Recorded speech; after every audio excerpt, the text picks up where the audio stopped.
Talks involving foreign ministers from Egypt, Sudan and Ethiopia continued into the third day in the Democratic Republic of Congo today. The parties are meeting to discuss the future of Ethiopia's disputed Renaissance Dam.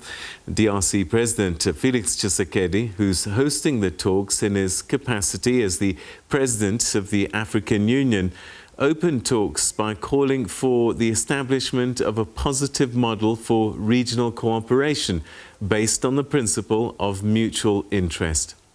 Both Egypt and Sudan lie downstream from the Grand Ethiopian Renaissance Dam, with Addis Ababa saying that it's crucial to its economic development.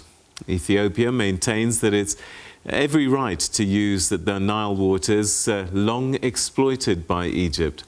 Ethiopia started filling the reservoir behind the dam last summer after Egypt and Sudan failed to secure a legally binding agreement on how the dam will be operated. Khartoum fears that the dam, which lies on the Blue Nile close to the border with Sudan, could increase the risk of flooding and affect the safe operation of its own Nile dams, whilst water-scarce Egypt fears that its supplies from the Nile could be hit. Years of diplomatic talks over the project have repeatedly stalled. Egypt and Sudan's positions have drawn closer as Cairo has engaged in a flurry of diplomacy over the issue in the past 2 years. Dr. Ebabu Chekole has been keeping a close eye on developments around the project and the ongoing negotiations. He's a senior lecturer at the Bahir Dar University in Addis Ababa, and he joins us now via Zoom. Thanks very much indeed for joining us. How complex is this situation in your view, that it's stalled many times over the years? And it seems that particularly Egypt, very entrenched with its viewpoint, Ethiopia saying that we have every right to do what we want with the waters that flow from our mountains. How complex is what the AU chairperson has to deal with? Yeah, thank you for having me. Ethiopia is building its dam, the Djerda, across its own Bahir River, which contributes more than 85% of the Nile River, which flows down to Egypt. Ethiopia, even though provides that amount of the Nile share, receives nothing. Egypt has received the lion's share of the Nile River for long. Now it is time for Ethiopia to use its fair share of the water that originates from its own land. So Ethiopia has been negotiating in a good faith and has a deep belief that we Ethiopians have the right to utilize our own resources without significantly harming the downstream countries.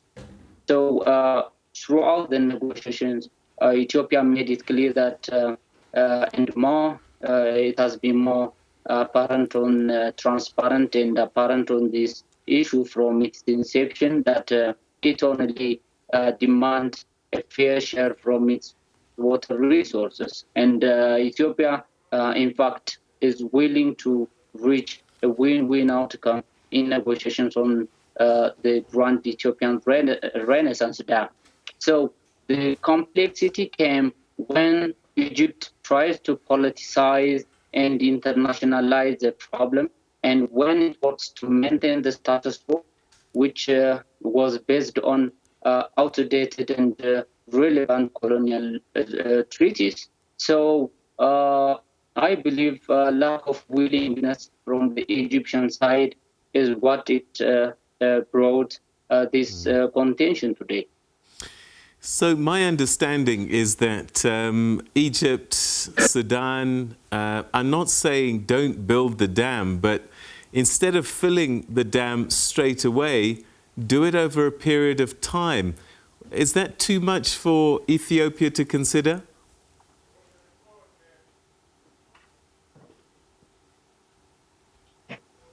Yeah, I think Ethiopia has been patient for long, and it has been following the negotiations made by the African Union-led negotiations, apart from other external interventions in the negotiation, so that Ethiopia say we need to follow the principles because the three countries signed the principles, the Declaration of Principles in 2015, which facilitated the agreement. But the challenge is that Egypt believes that Ethiopia and Sudan are maintained by their internal political issues. So they are working to take advantage of the negotiations. And I believe a long-term solution should be made based on the consensus, not by coercion and intimidation. So the problem is that Ethiopia is keen on the African Union-led negotiations. As we know, you remember the South African President Cyril Ramaphosa took a bold step to take the African Union to facilitate and lead the negotiations between these three countries. But Egypt has no trust on the African Union-led negotiations, and Ethiopia is very keen and strongly believe that the African problem should be solved by the African solution. So I think the problem came when the other states, countries refused to follow the principles they signed in the 2015 the Declaration of Principles, I think. There was some pretty tough talk coming out of Egypt, and I just wonder if this situation escalates, what does it mean in terms of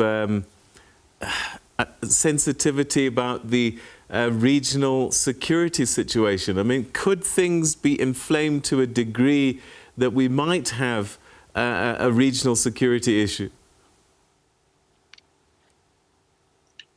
Yeah, so as you remember some days ago, the Egyptian president made a statement that the Nile River water is untouchable.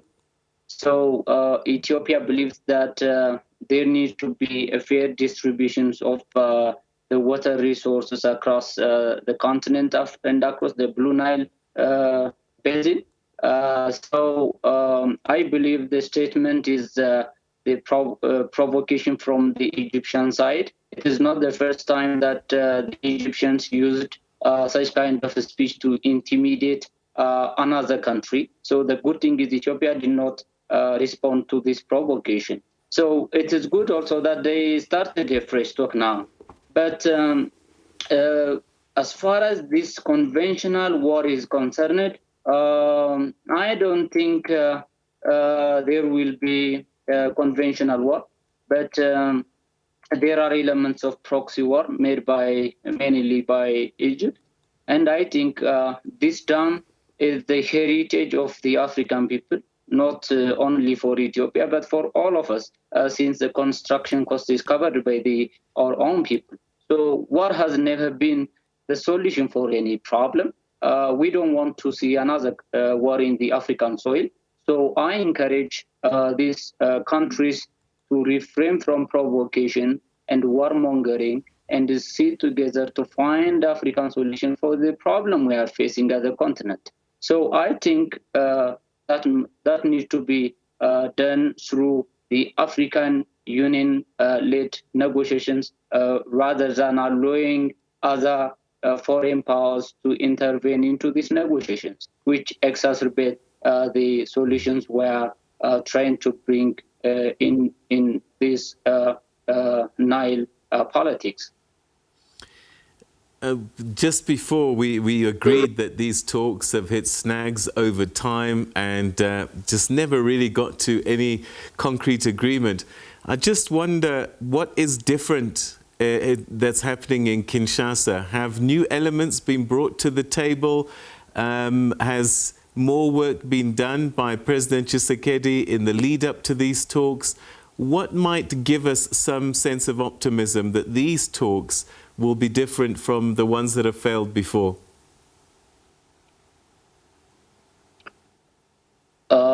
Thank you. So, like I said, in fact, they started on Sunday, and new statements are not coming from the meeting. So we are waiting to hear what is new from that meeting. So, but like I said, AU is leading this negotiation. African Union is a continental organization, and I think that is self-respect as well. You remember when the South African president Ramaphosa made a bold move to engage the African Union as the facilitator of this talk to bring African solutions to the African problem with his ambassador Mataya. So that helped to de-escalate tensions that had reached an all-time high when the Grand Renaissance, Ethiopian Renaissance Dam become highly politicized. So it is reported that more than 90% of the issues have been already resolved. So what is remaining now is on to reach into the agreement on the filling and operation of the Grand Ethiopian Renaissance Dam, and the dispute resolution mechanisms are still the point that they are making to reach into an agreement, and also on the issue of future development on the Blue Nile. Dr. Ebabu Chekole, we're going to have to leave it there, but thank you very much indeed for joining us this evening and sharing your insights on this very delicate situation that's playing out. Thank you so much indeed.